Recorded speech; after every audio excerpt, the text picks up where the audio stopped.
Guys, magandang tanghali. Dumating na kami guys kayong hospital. Kain tayo guys. Ito lang kanin namin ngayon. Yan. Miswa. Miswa nilagyan ng miswa. Ay, miswa nilagyan ng miswa. Miswa nilagyan ng sikwa. Kailan mo sikwa? Unsa gay na sa tuwa Pilipina. Sikwa patul Sikwa. Unsa gay sa tuwa patula di man ni patula. Sikwa gani gihapon. Nilagyan ito. Nilagyan. Ang mahal nito nga.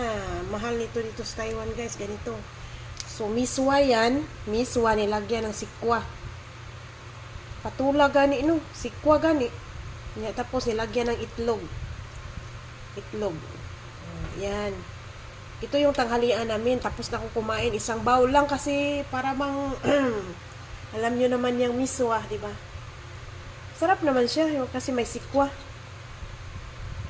Pero may ibang nilagay lang silaw panyang na ano. May nilagay siyang ibang nalasahan ko kaya isang bowl lang kinain ko. Ito na yung tanghalian namin. Ito na din yung hapunan namin mamaya.